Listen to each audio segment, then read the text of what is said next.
Well, hello everybody, and welcome to another podcast with none other than NikoTheLegend, also known as Nicholas Sorokin. And the time is 11:13 p.m. Date is 2/6/2017, and today we're going to be talking about how I feel about Resident Evil 7 so far. Yes, the super scary, gut-wrenching, poop-pounding in your pants game that came out about maybe a week and a half ago, and there's been some crazy things going on with this game lately. I gotta admit, it's been pretty impressive. Like, people beating the game in 2 hours speed run. And this was announced, by the way, like the day after the game came out. So people already fucking played through it once. And then they must have played it through again and realized what they needed to do. And then they're like, okay, we can beat it in 2 hours. So you can just rush through everything. But that's not what we're talking about. But it's still pretty amazing. So, yeah, we talked about Resident Evil 7 on the Horror and Beyond podcast on what Resident Evil is all about and how 7 hopefully delivers. And I'm giving you my idea of what I think about it so far. And good news, so far it has been delivering on almost every aspect of the survival horror franchise. Not just with Resident Evil itself, but, as I said, survival horror. Now, a lot of people, I looked up Metacritic reviews and stuff, and a lot of popular game review sites, like IGN, Polygon, PC Gamer, stuff like that. They've given it really high, pretty damn good scores, like 80 and above. There was no negative or mixed reviews, and then fans, a lot of fans gave it more of. You can just look this up. A lot of fans gave them the game positive reviews more than negative. There's only like a few negative, and then some mix, but there was a lot more green. And I can understand why people don't like the game and all. I can understand why people have mixed feelings about it. A lot of things, It's just like with every game when they try to go with a new approach, and which is first ever first-person Resident Evil 7 game. It doesn't have zombies or some type of what, but it doesn't have that classic premise I get, but at the same time it does if you actually give the game a chance, which I did because it looked terrifying to begin with from how much tension and shit has built up to this game. Like watching JonTron, watching IGN, watching I don't watch GameSpot, I don't care about them, Twitter, and just all these different commercials and gameplays, people, it's just building up to it. It was literally one of the biggest games that have come out so far this year, and I know it hasn't been that much of a year so far because it's only February 6th, but still, it's one of the most successful games of 2017 already. And a lot of games come out every day. Like, you just look on Steam, there's always a new game that comes out, and Capcom is a company that has been falling behind since they started doing was just releasing half-finished or unfinished games, and then DLC for fighting games and stuff like Street Fighter, just to boost their income to do these tournaments to make them more money. Just ridiculous stuff. They were losing their touch because they weren't doing anything good with Resident Evil for the past two games. 5 and 6 were pretty bad. Well, you have to play those games to understand. And I talk about all of how they were in the other podcasts that I did before this. But Capcom was falling out. It was losing money and all that, and they finally got a critically acclaimed title that was a good, successful game. There was a lot of people that, like I said, said good things about it, and I'm saying a good thing about it because I think it's one of the scariest games out there. And there's so many scary games, but see, a lot of times it's like the subtle things in video games, especially in survival horror, that make it scary. And it has to do with a lot of the atmosphere, the execution of how something gets from point A to point B, memorable experiences, and not pushing it. Not just throwing like a million zombies at you, or just fucking Ash from Evil Dead, with a boomstick and a chainsaw, and nothing crazy like that. And Resident Evil 7 is one of those games that kind of make you really vulnerable to what's going on in the game and how you're reacting to it, because you're not some like CIA working member working for the president. You're not working for Stars or Raccoon Police Department. You're just kind of this normal guy, which sounds like a cliche movie premise. You know, you're just this normal guy. Girlfriend gets lost. She disappears, you know, for about 3 years. Calls you, and she sends you an email and something like that. And she gets in contact with you, and then you try to find her. You find out where she's at, and she's in the middle of nowhere, of course, in buttfuck land in Louisiana. I'm not saying Louisiana is buttfuck land, but where he was definitely buttfuck land. Pardon the lingish. But that's kind of how it sets up. It kind of gives you a simple narrative, and then it builds as you go on. The thing is, like Dark Souls and Resident Evil, you can say Dark Souls doesn't really have that much story to it. It's just all lore based, and you're kind of the player creating your experience, your own story. It's kind of how it's designed that way. But when you got Resident Evil 1, from the beginning, you just knew that there was a crashed helicopter. You don't know why, and it's next to this giant mansion that you run to because shit escalates. And you have no choice but to go to it. You don't know what's going on. It's like you don't know what are these things killing people. What are these vicious thoughts? It's like you don't know. So it was like this premise in Resident Evil 7. And I loved it like that. It's just how some people said it is that it's Resident Evil 1 in first person, because it really, really feels like that. Now, have I fought any vicious dogs or zombies yet? No. I'm about, let's just say I'm about a good 4 hours into it. And I have 2 save files. One for I'm streaming the game right now, so I have that's its own file, and usually I already know what to do. But you know, I have one file to where I don't know what I'm doing, and I'm 5 hours into that. So yeah, of course the game can be really short, and I guess short and sweet when you already know where to go and stuff. But that's not the point though. Just because you can beat the game super fast doesn't make the game really bad. It's like, some people were saying it's 10 to 13 hours. Fuck. People were saying Resident Evil 4 was like 20 hours or 18 hours. I beat it in like 14 hours or 12 to 14. So it's not that really big of a difference. It's just the way it's executed. And I was overwhelmed. Like straight from the beginning, driving to the field where the Baker estate is to see where your girlfriend's at. You see the house on the outside, sun's setting. You kind of get an idea that shit's not as it seems. It's a little really secluded and weird. Once again, movie cliche. But that's fine. The game has a lot of cliches in it from movies that kind of would piss people off, because it's just like, why is this guy doing this? Why didn't he call for help? It's like all these things. Like, I would ask for help. I would do this. I would do that. But even when you guys do that, the game kind of answers itself in its own way of why this, I don't know. So I guess they really wanted to make your character just gun-ho and, blinded by this grief he has, I guess, because he just goes straight in. Flight or fight type, I guess, concept. He wasn't really thinking rationally. Because it turns out that he gets trapped into his house, gets knocked out, loses a hand, his girlfriend's fucking crazy, the Bakers are insane, and he's got to fight his way out, save him and his girlfriend. And then this lady named Zoe is the daughter of the family and calls her, and he's got to do this for her in order to get to this part of the game. And along the way, you deal with a lot of freaky shit. A lot of freakish atmosphere in the game, and a lot of freaky characters. Like, it's a really grotesque fucking game. It's really disgusting. You just got to see it. I mean, you'll see, like right now, you can see me streaming it right now, and I'm probably just a black portrait or a black figure in this portrait because I wasn't able to master how to get light sources on me in the dark. Because I like to play it in the dark with louds, it's loud. I got headphones in the dark at night because it just sets up the atmosphere for scary movies. But, sometimes I play during the daytime because I have the time to and I want to play it because it's a fun game. And what makes it fun is, first, atmosphere. Soundtrack is great in the game.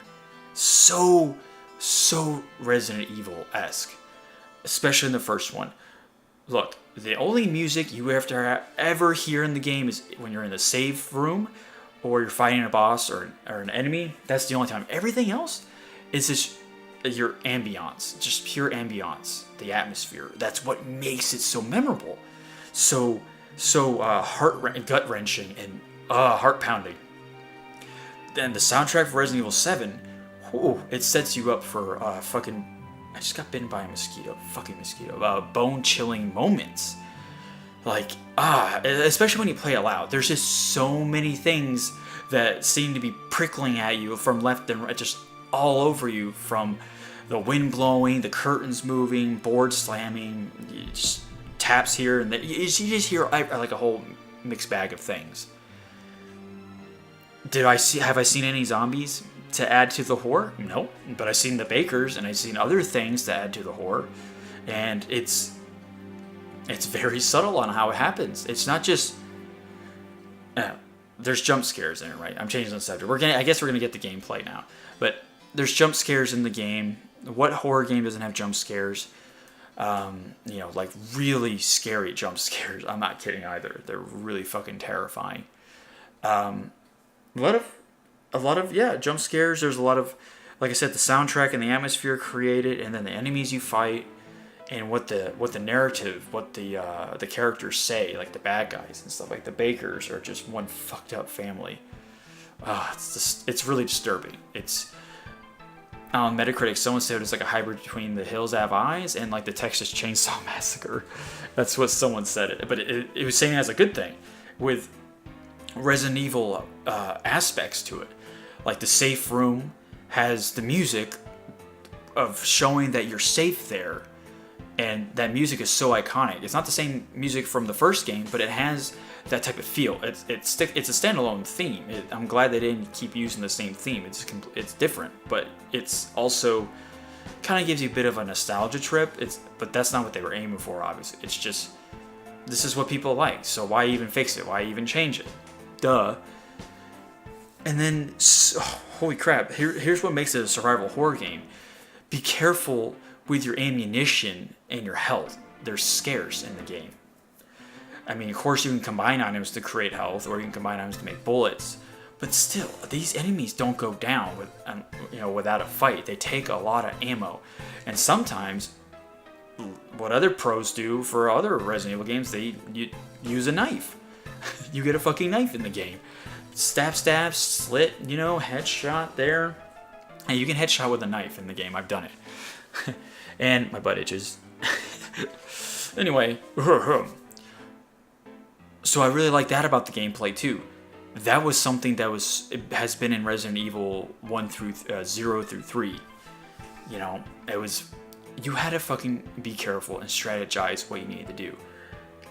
Should I unlock this drawer with this lockpick, or should I save it and wait for something more important, or should this enemy be killed now, or should I do it later? You got to think about that, because a lot of the times, if you don't have any ammo or anything besides a knife, it's really fucking hard to progress in that game, because it's the survival aspect to it. You have to know what you're doing.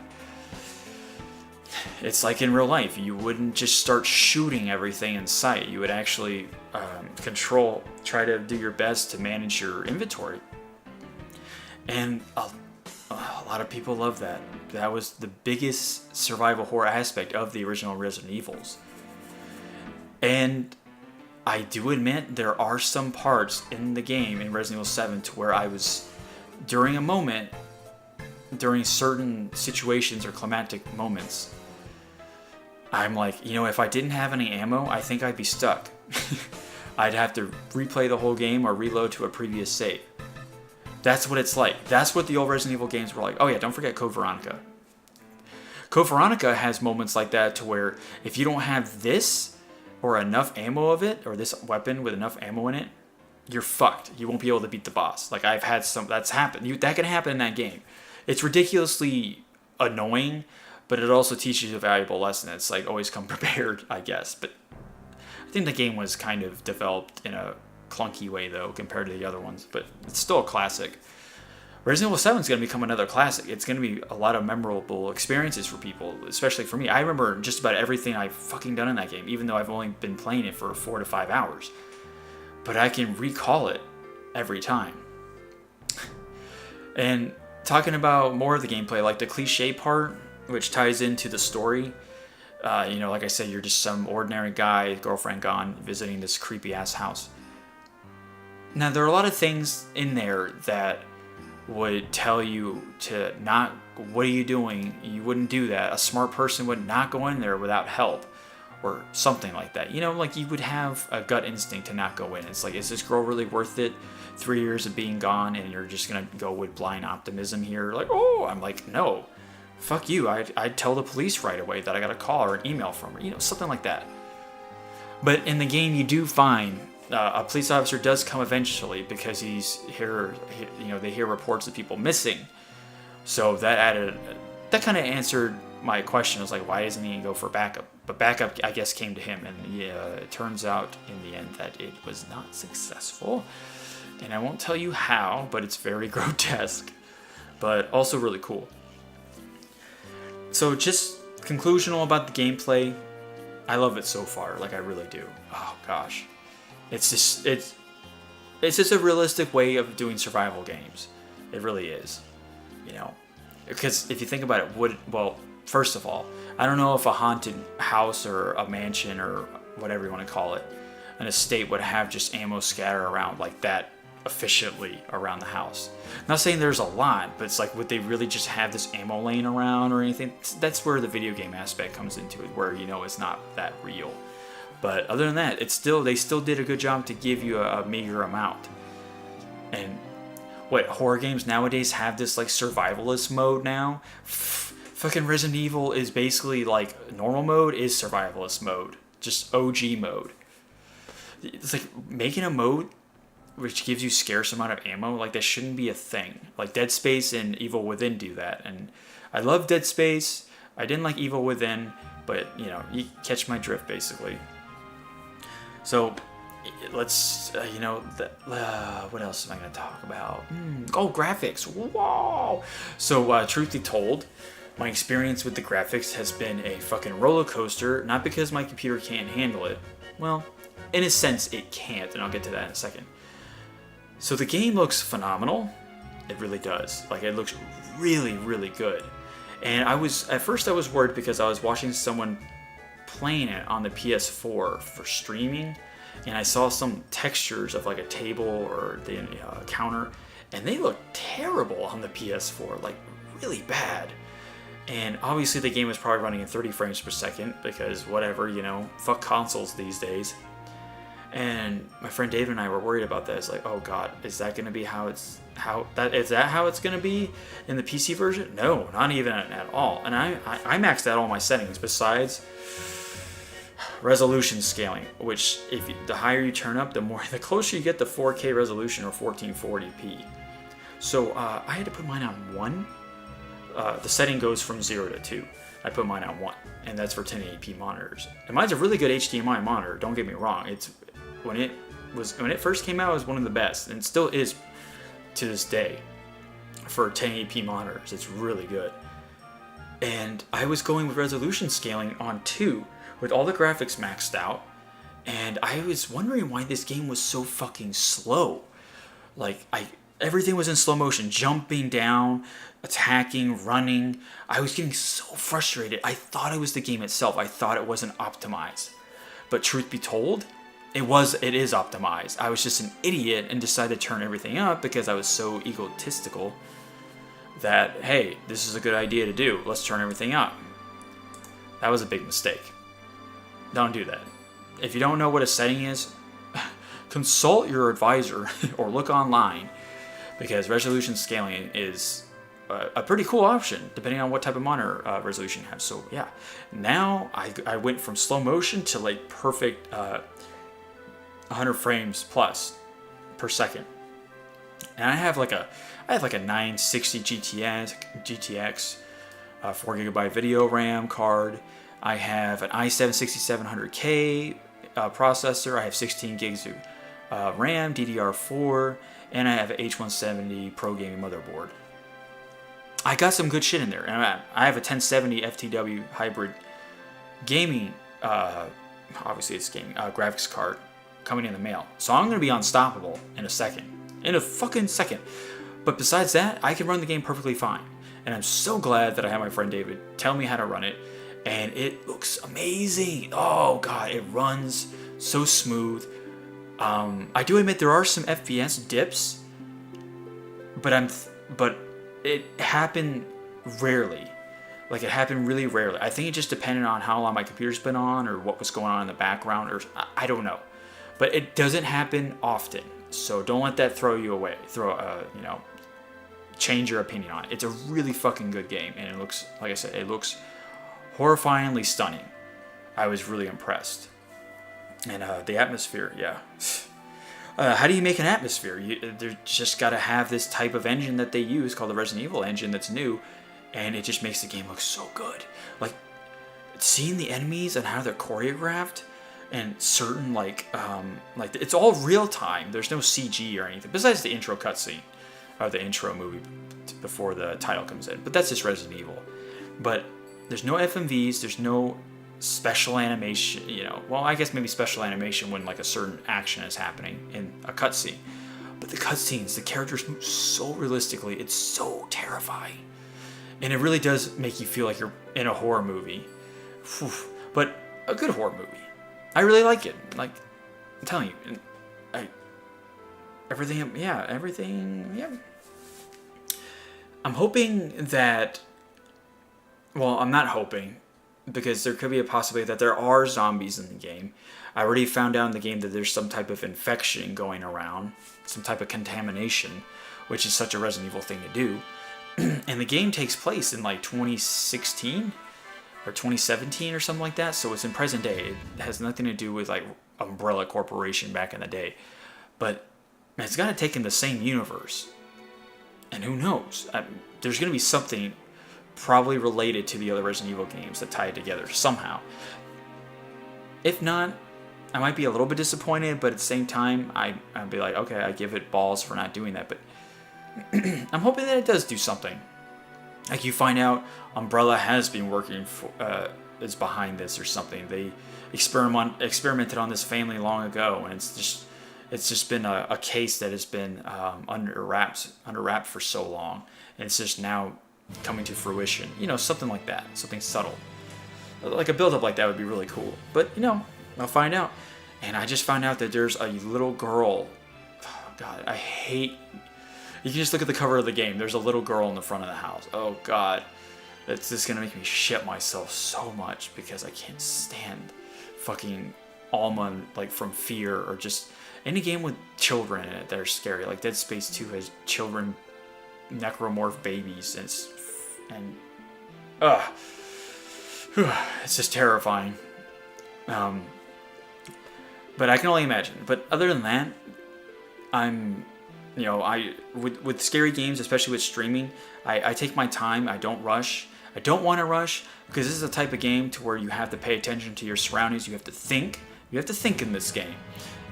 Puzzles are a thing in Resident Evil, especially in the original one, which I also like, because that's the thing that was what made those games so memorable, is the puzzles. Now, they had puzzles in 2 and 3 and in other Resident Evil games, and you're like, does this even make sense and what's going on? But whatever, we won't get into that. But in 1, it made sense because you were in a big-ass mansion. A mansion's got to have a lot of secrets, a lot of ways of getting through it without killing yourself, I guess.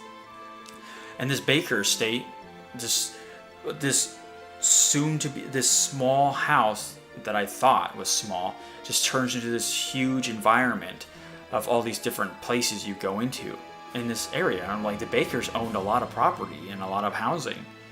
So they were doing something right before they went AWOL, because they weren't actually fucked up people. They were ordinary people just minding their own business.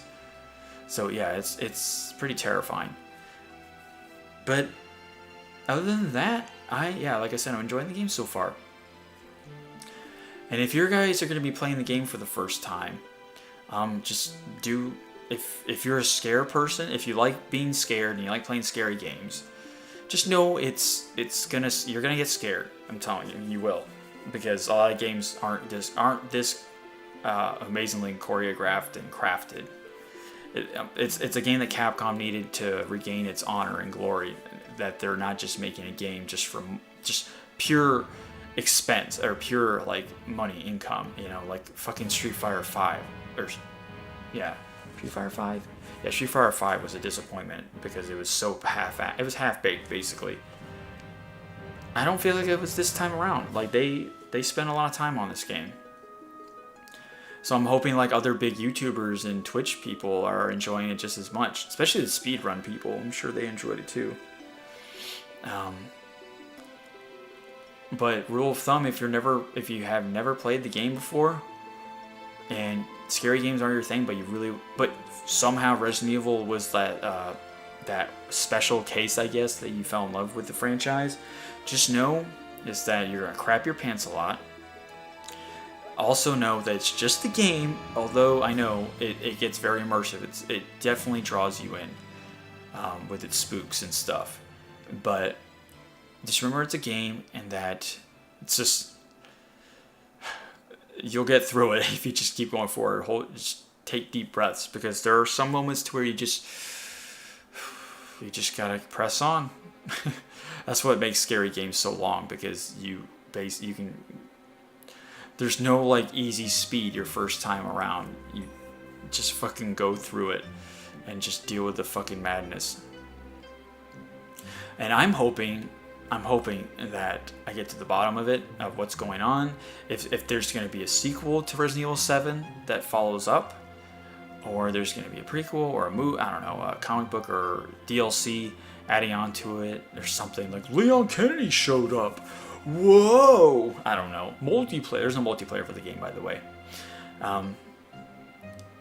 But yeah, if you love Resident Evil 1, and you can deal with the first-person aspect, which is really good still, so don't worry about it. I take off aim assist and the aim reticle off, or crosshair, because Resident Evil 1, and none of the Resident Evils had crosshairs. They just had laser pointers on some of the games. But in the classic ones, you just aim down, forward, and up. And you have to aim at the person, so it's kind of like that for this game. And there are definitely a lot of moments to where I'm like, if this was like Resident Evil 1 camera angle and stuff, I can imagine this happening. Like, you can.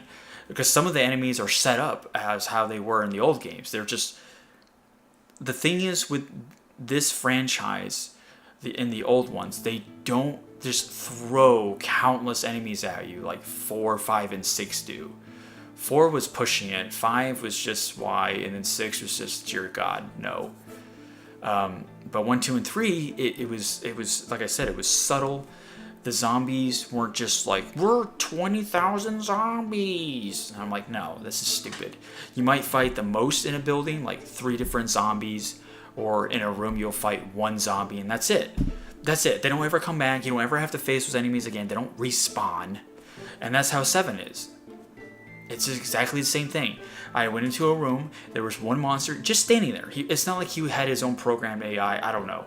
But he was just standing there, and he came at me, and I've killed him. And I'm like, there's only 1 enemy in here, and that's good. Like, obviously sometimes I'm fighting 2 enemies at a time, or 3, you know, depending on which enemy I'm fighting. But yeah, there were moments in the game where I was like, yeah, Resident Evil, this is what made the first one so good, because it wasn't about being an action-packed game. It was the little things that matter. It's those battles that you encounter either consecutively at a time without being overwhelmed by like thousands of enemies on the screen, or 1 battle at a time, and then 10 minutes later you fight another person. You know, that's what makes it, like I said, that's what makes it memorable. The game doesn't rush you. It lets you take your time. But there are moments to where you actually have to be the aggressor and get shit done. And you'll see when you play it. And I picked up the game for fucking $35. So what I had to lose besides $35? You know, I don't think I would have paid $60 for the game, because... let me get this straight. Like, survival horror games don't have much replay value unless you're playing on the harder difficulty mode, achievements, or collectibles or something. Resident Evil, if you do beat it, you do get some collectibles and stuff that go into the next time you play.